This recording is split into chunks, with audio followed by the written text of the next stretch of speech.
नमस्कार. तर आज आपण इथे बनवतोय फ्लावरची सुकी भाजी, जी बनवायला अगदी साधी सोपी आहे आणि चवीला तर खूप छान लागते। आणि मुख्य म्हणजे ही भाजी एकदम कमीत कमी साहित्यात बनून तयार होते। चला तर आता रेसिपीला सुरुवात करूयात। त्यासाठी इथे मी अर्धा किलो फ्लावर अशा मध्यम आकारामध्ये कट करून घेतलेला आहे। जास्त मोठाही कट करायचा नाही आणि जास्त बारीकही कट करायचा नाही। तर बघा अशा प्रकारे मध्यम आकारामध्ये हा फ्लावर कट करून घ्यायचा। आता या फ्लावरला आपण स्वच्छ करून घेऊयात। तर त्यासाठी इथे मी 2 ग्लास पाणी गरम व्हायला ठेवले आणि त्याच्यामध्ये 1 मोठा चम्मच मीठ टाकले। पाणी गरम झाल्यानंतर त्याच्यामध्ये आपल्याला हा फ्लावर टाकायचा आहे आणि 2 मिनिट याला आपल्याला बॉईल करून घ्यायचा आहे।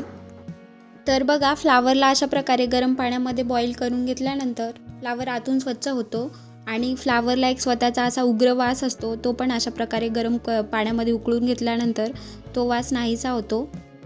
1 ते 2 मिनिट उकळून झाल्यानंतर एका चाळणीमध्ये आपल्याला हा फ्लावर काढून घ्यायचा आहे आणि त्याच्यावर थंड पाणी टाकायचं आहे।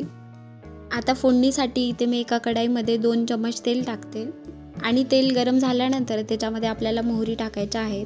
मोहरी छान तडतडल्यानंतर त्याच्यामध्ये अर्धा चम्मच जिरे टाकूयात आणि 1 चम्मच लसूण टाकायचा आहे आणि आता आपल्याला याला छान भाजून घ्यायचं आहे, म्हणजे याला खमंग फोडणी बसेल।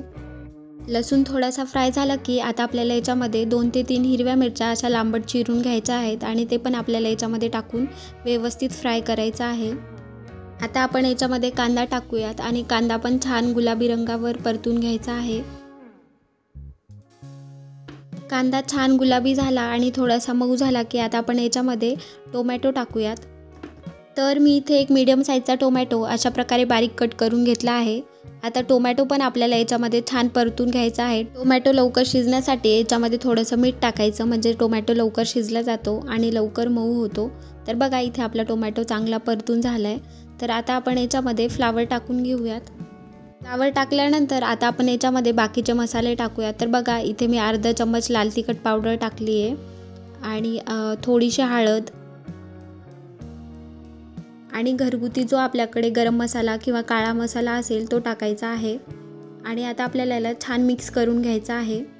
आता हे फ्लावर आणि मसाले 1 ते 2 मिनिट छान तेलामध्ये परतून घ्यायचं आहे। ही भाजी शिजण्यासाठी आपण याच्यामध्ये पाणी वगैरे टाकणार नाही आहोत, म्हणून 1 ते 2 मिनिट छान तेलामध्ये परतून घ्यायचं आणि व्यवस्थित भाजी मिक्स झाल्यानंतर आपण याच्यावर झाकण लावून 5 मिनिट याची वाफ काढून घेणार आहोत। तर 5 मिनिटानंतर बघा आपली भाजी व्यवस्थित शिजली आहे।